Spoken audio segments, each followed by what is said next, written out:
Merci de choisir Presse Afrique TV HD pour vous informer. Mesdames et messieurs, bonjour et bienvenue dans ce journal des JT. Mais d'abord, le chef de l'État, Bassirou Diomaye Diakhar Faye, est rentré de la Silicon Valley. Il était à New York pour participer à la 79e édition ou bien à la 79e session de l'Assemblée nationale des États-Unis.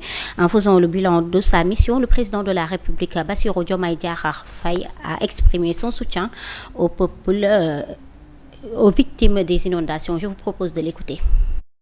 Permettez-moi d'abord de rendre grâce à Dieu de nous avoir permis de faire le voyage en toute sérénité et d'être revenu au Sénégal en toute sérénité. Je voudrais d'abord dire toute ma solidarité et ma compassion à tous ceux qui ont été victimes des inondations que le pays a connu pendant mon absence. Comme je l'avais dit, l'État serait aux côtés des populations. Les services concernés ont été aux côtés des populations et l'assistance continue sur tous les plans. Je voudrais d'ailleurs, sous ce rapport, féliciter le ministre en charge de l'hydraulique et de l'assainissement et l'ensemble des services de la Brigade nationale des sapeurs-pompiers et les citoyens qui se sont mobilisés dans la solidarité pour aider les familles les plus touchées. Relativement au voyage que j'ai effectué en compagnie de ma délégation aux États-Unis, il s'est agi tout d'abord pour nous de nous déployer dans le cadre de l'Assemblée générale des Nations unies, de défendre le multilatéralisme comme cadre unique de concertation et de règlement des problèmes dans le monde. J'en ai profité donc pour porter une voix et un message de paix dans un monde de plus en plus secoué par des turbulences de tous bords. C'est ce que le Sénégal a pris comme position. Et dans les dossiers spécifiques où le Sénégal a joué un rôle important, notamment sur la question palestinienne, nous avons réaffirmé la position du Sénégal pour la marteler s'il en était encore besoin. Nous avons aussi attiré l'attention sur le Sahel et interpellé le Conseil de sécurité des Nations unies sur ce que doit être son rôle dans les situations de conflit dans le monde. Nous continuerons à avoir cette position de défenseur de la paix, de promoteur de la paix en toutes circonstances et en tout lieu, car c'est cela la tradition du Sénégal en termes de position.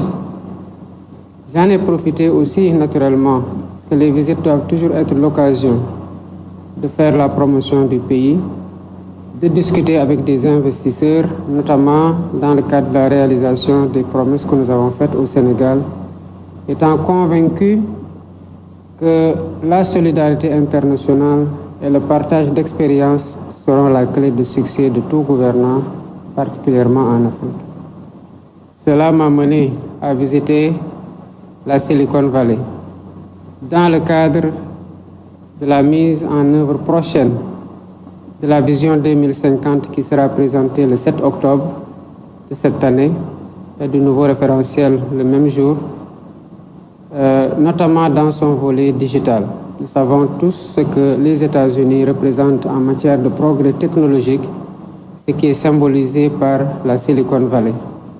Nous avons défendu ce que nous avons appelé le New Deal technologique, consistant à faire du Sénégal un hub technologique, non pas pour le Sénégal simplement, non pas pour l'UEMOA même, non pas pour la CEDEAO, mais à la fois pour toute l'Afrique. Et nous nous positionnons par rapport à ça, tenant compte des avantages comparatifs dont dispose le pays. Sa stabilité, sa jeunesse, la passion de cette jeunesse pour le numérique et la formation des talents qui éclosent jour après jour dans ce secteur au Sénégal. Et j'ai été particulièrement satisfait de la qualité des rencontres que j'ai menées tant Et puis dans la commune de Keur Massar, les populations de ce qu'elles appellent de manque d'infrastructures, surtout en cette période d'hivernage, ils interpellent à cet effet le gouvernement du Sénégal. Écoutons la réaction de leur porte-parole. Il s'agit de Coumba Ndoffène Faye. Ces propos sont recueillis par Théodore Semedo. Depuis mardi, le quartier devient invivable. Pas mal de maisons sont dans les eaux. C'est une situation qui perdure. Depuis combien d'années maintenant? Depuis 2021. Seulement l'année dernière, la situation était moins alarmante. Mais cette année-ci, si encore vraiment des pluies tombent dans les prochaines 24 heures, parce que nous avons déjà commencé à vivre la misère. Nous vivons déjà la misère. Ça, c'est la misère. Il y en a qui ne peuvent même pas, qui sont même... Et puis on parle de tout à fait autre chose. La campagne Octobre Rose va démarrer ce mardi. La Ligue sénégalaise contre le cancer a initié une randonnée pédestre pour sensibiliser sur cette maladie. Les chiffres font froid au dos. Le cancer du col de l'utérus et celui du sein sont les deux types les plus fréquents selon la présidente Dr Fatma Guenoune. Reportage Daniel Diouf. Le nombre de cas est effarant. Plus de 10 000 par an et des milliers de décès. Le cancer du col de l'utérus et le cancer du sein, les deux types encore plus répandus. Chaque année, il y a plus de 12 000 nouveaux cas de cancer au Sénégal avec environ 8 000 décès. En ce qui concerne le cancer du sein, il y a 1838 nouveaux cas chaque année avec 976 décès. Mais le cancer du sein est le deuxième cancer après le cancer du col qui est le premier cancer avec 2024 nouveaux cas et 1312 décès.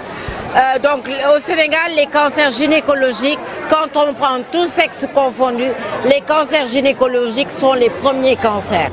La prise en charge de la maladie est très coûteuse et les moyens font très sensiblement défaut. Par conséquent, beaucoup de dossiers restent en attente. Environ 400. Parce que nous avions fait un téléthon en 2022 qui nous a permis d'avoir plus de 200 millions. Mais nous avons dépensé plus de 220 millions pour prendre 830 malades. Tout ça, c'est avec l'aide des Sénégalais. Actuellement, nous sommes en fin de ressources et nous voulons faire un téléthon et nous demandons à tout un chacun d'aider la LISCA à accompagner les malades du cancer. Encore une difficulté de la même trempe, l'hébergement des malades arrivés de l'intérieur du pays. Leur prise en charge nécessite un site d'accueil pour leur éviter les va-et-vient entre Dakar et leur région d'origine. Un projet de mise en place d'une maison de vie est en cours. Nous avons pu avoir de l'État un terrain de 500 mètres carrés. On attend qu'on obtienne le bail pour entamer les travaux. Vous savez que les gens qui viennent des autres régions, ce n'est que Dakar et Touba où il y a un appareil de radiothérapie. Et pour faire la radiothérapie, les malades doivent venir tous les jours à l'hôpital. Ceux qui n'ont pas de famille d'accueil ou qui n'ont pas les moyens de louer une chambre sont obligés de dormir dans les couloirs de l'hôpital. Ça nous fait mal. La question de la prise en charge des malades, toujours pas effective. Rien de concret jusqu'ici. La LISCA est encore en discussion avec le gouvernement. Pendant ce temps, les malades sans moyens luttent contre la maladie. Parlons toujours santé avec la RTS. L'Association des enfants soleil a tenu une journée de consultation gratuite à Dakar. Il s'agit d'améliorer les conditions de vie des enfants atteints de trisomie 21. Voyons tout cela avec Amadou Diallo. Une centaine d'enfants venus tôt le matin pour se faire consulter gratuitement. De jeunes garçons et filles accompagnés de leurs parents. On l'avait fait l'année dernière. Et on l'a reconduit cette année et on espère qu'on ait d'autres éditions encore plus, qu'on en ait beaucoup d'autres quoi, parce que c'est une très bonne initiative. La plupart de ces enfants sont vulnérables et présentent un tableau clinique particulier. L'association Enfants Soleil du Monde consent beaucoup d'efforts pour leur prise en charge. Nous avons des cas d'IMC, d'autisme et de trisomie. Donc, ce sont des enfants à difficulté, donc c'est pas facile à gérer, mais vu l'appui des spécialistes, on s'en sort plutôt bien parce que pour chaque enfant, nous établissons des objectifs personnels. Donc, c'est juste des canevas à suivre. Nous nous sommes portés volontaires au niveau d'un groupe qui s'appelle GRV. Là, nous allons vers les bonnes volontés, les sociétés, pour chercher à collecter des fonds pour aider l'association à la prise en charge générale. L'association entend ainsi lutter contre la stigmatisation que subissent ces enfants. Parce que la prise en charge de ces enfants, que ce soit médicale et éducative, c'est un peu difficile. Et beaucoup de parents ne savent pas où aller avec les enfants. Ils ne savent pas. Ils ne savent pas que leurs enfants doivent aller à l'école. Pour eux, les enfants doivent être à la maison. Il y en a d'autres qui ne savent pas que les spécialistes, comme les orthophonistes, les pédopsychiatres, les psychométriciens, les psychologues doivent les voir. Au moins 500 enfants vont être consultés dans différentes spécialités lors de cette deuxième édition de journée de consultation gratuite. L'association Enfants Soleil du Monde, créée en 2020, œuvre pour l'inclusion. Et voilà, c'est cette page santé qui met fin à ce journal des JT. Je vous donne rendez-vous à midi dans votre blog d'information Midi King. En attendant, Moulay Moub sera sur place pour l'information en version Wolof. À tout à l'heure.